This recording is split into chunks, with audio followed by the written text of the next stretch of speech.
राम मंदिर दानचोरी प्रकरणावरून उद्धव ठाकरेंनी पुन्हा एकदा भाजपवर हल्लाबोल केलाय। हिंदुत्वाच्या नावावरून लुटीचा कार्यक्रम सुरू आहे अशी टीका उद्धव ठाकरेंनी केली आहे। दरम्यान आता हिंदूंनी झोपून चालणार नाही, हिंदूंना जागं व्हावं लागेल असं उद्धव ठाकरेंनी म्हटलंय।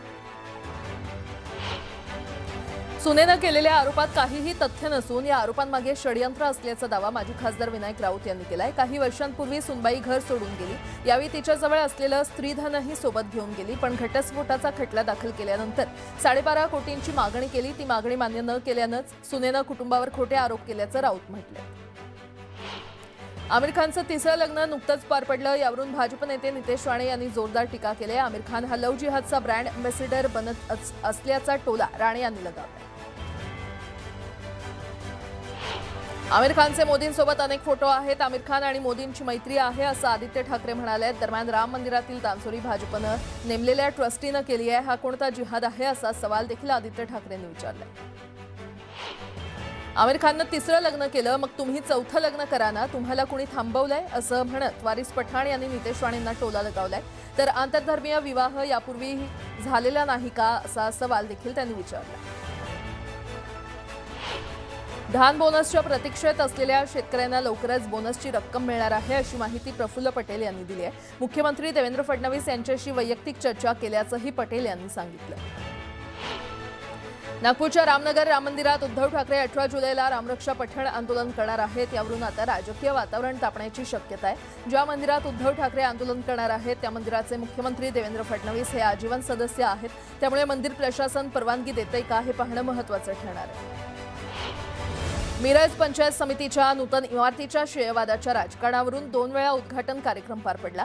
रविवारी आमदार जयंत पाटील आणि खासदार विशाल पाटील यांच्या प्रमुख उपस्थितीमध्ये, तर आज भाजपचे मंत्री जयकुमार गोरे आणि आमदार सुरेश खाडेंच्या उपस्थितीमध्ये मिरज पंचायत समितीच्या नूतन इमारतीचा उद्घाटन कार्यक्रम पार पडला। 2 वेळच्या उद्घाटनाची राजकीय वर्तुळात चर्चा आहे।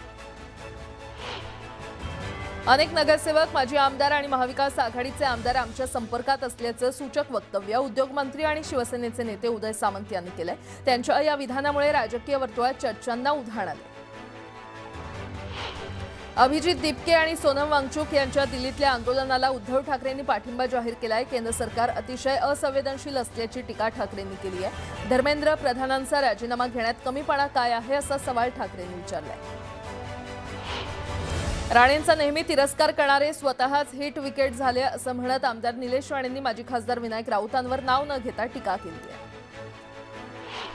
वारकऱ्यांच्या अपघाताची मुख्यमंत्री देवेंद्र फडणवीसांनी गंभीर दखल घेतली आहे। अपघाताबद्दल दुःख व्यक्त करत मृतांच्या कुटुंबियांना 5 लाखांची मदत जाहीर करण्यात आली आहे। भिवंडीच्या चाविंद्रा येथील डम्पिंग ग्राउंडवर झालेल्या अपघातात 3 वर्षीय चिमुरडीचा दुर्दैवी मृत्यू झालाय। त्यानंतर संतप्त नागरिकांनी डम्पिंग ग्राउंडच्या केबिनची तोडफोड केली। दरम्यान या प्रकरणी आमदार रईस शेख यांनी कठोर कारवाईचे निर्देश दिले। पिंपरी चिंचवडच्या मोशीत झालेल्या दुर्घटनेत 9 निष्पाप लोकांचा बळी गेल्यानंतर राजकीय वातावरण चांगलेच तापलंय। या प्रकरणातील दोषींवर तात्काळ कडक कारवाई करण्याची मागणी खासदार बाणेंनी केलेली आहे। कंत्राटदार कंपनीवर मनुष्यवधाचा गुन्हा दाखल करण्याची मागणी त्यांनी केली आहे। नालासोपारा पूर्वेकडील राजमाता नगरमध्ये रविवारी दुपारच्या सुमारास ट्रान्सफॉर्मर फुटल्यानं वीज पुरवठा खंडित झाला।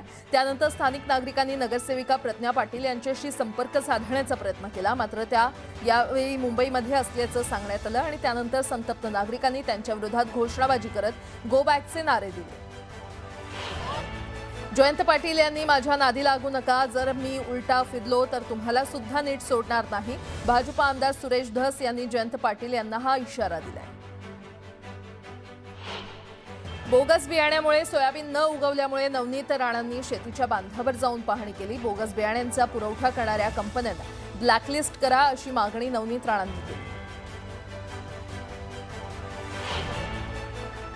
आता एक मोठी बातमी, मुख्यमंत्रीपदाच्या कार्यकाळात देवेंद्र फडणवीसांनी शरद पवारांना मागे टाकलंय। सर्वाधिक काळ राज्याची धुरा सांभाळणाऱ्या नेत्यांच्या यादीत फडणवीस 3ऱ्या क्रमांकावर आले। देवेंद्र फडणवीस राज्याच्या इतिहासात 3ऱ्या क्रमांकाचे सर्वाधिक काळ मुख्यमंत्री ठरलेले आहेत। देवेंद्र फडणवीस आतापर्यंत 3 वेळा मुख्यमंत्री झालेले आहेत। दरम्यान भाजप कोर कमिटीच्या बैठकीत फडणवीसांचं अभिनंदन करण्यात आलं।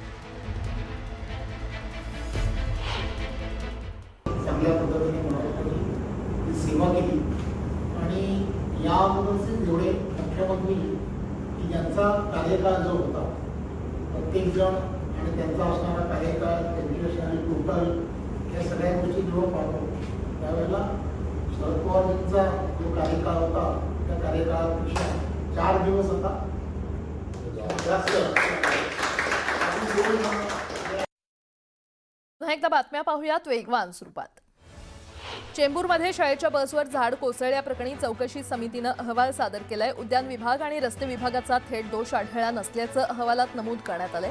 दुर्घटनेमागे अतिवृष्टी, वारे, झाडांची स्थिती आणि इतर नैसर्गिक कारणांचाही परिणाम असू शकतो असं नमूद करण्यात आलेलं आहे.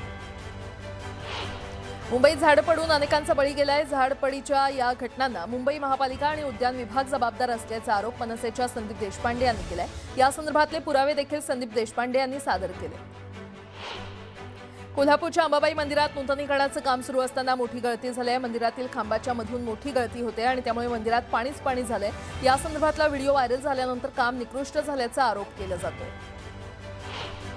राज्यात अन्न आणि औषध प्रशासनाच्या भेसळयुक्त दुग्धजन्य पदार्थांवरील कारवाईनंतर छत्रपती संभाजीनगरात खवा आणि पनीरच्या पुरवठ्यावर परिणाम झालाय. त्यामुळे पनीर आता 350 ते 370 रुपये प्रति किलो झालेला आहे, तर खव्याच्या दरात 60 ते 70 रुपयांची वाढ झाली आहे.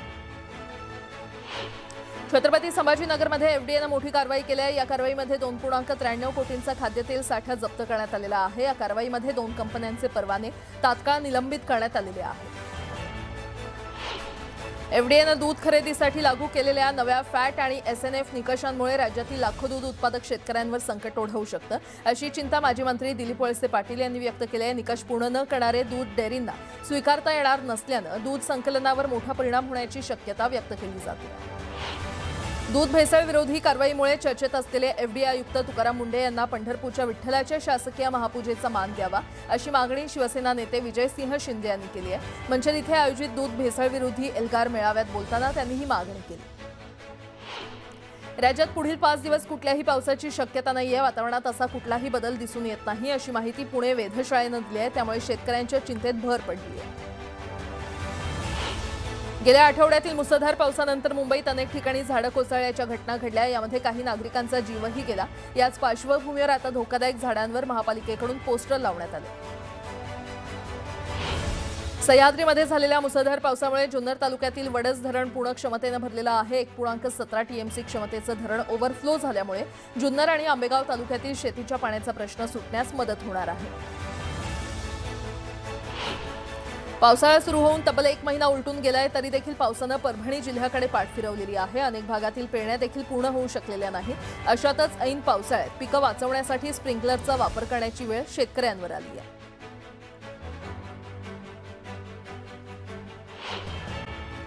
ठाणे रेल्वे स्थानकावरील कॅन्टीनमध्ये मुदत उलटून गेलेल्या थंड पेयांची विक्री केली जात असल्याचा आरोप करण्यात आलाय. एका महिलेच्या लक्षात आल्यानंतर सर्व बाटल्या तातडीनं हटवण्याची मागणी करण्यात आली.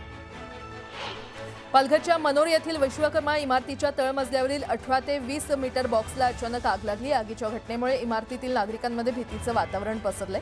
शॉर्ट सर्किटनं आग लागल्याचा प्राथमिक अंदाज व्यक्त केला जातो. पुण्यातील सराफा दुकानात मोठ्या चोरीची घटना घडलेली आहे. पाठीमागून भिंत फोडून सराफा दुकानातील तब्बल 30 तोळे सोनं चोरण्यात आलं. पुण्यातील मांजरी भागात ही धक्कादायक घटना घडली आहे. मनसेच्या महात्मा गांधी विद्यालयासमोर जुन्या पुणे नाशिक महामार्गावर एसटी बस आणि मोटारसायकलचा अपघात झाला. अपघातात मोटारसायकलवरील विद्यार्थ्याचा जागीच मृत्यू झालाय. जन्मदिवसाच्या दुसऱ्याच दिवशी विद्यार्थ्याचा मृत्यू झाल्यामुळे हळहळ व्यक्त होते. जळगावमधील नववधूचा भीषण अपघात झाला. लग्नाला 6 दिवस झाल्यानंतर माहेरी जात असताना हा अपघात झाला. अपघातात काका देखील गंभीर जखमी झाले. तर अपघातानंतर दोन्ही कुटुंबांवर शोककळा पसरली असून वाहन चालकांचा पोलिसांकडून शोध घेतला जातोय.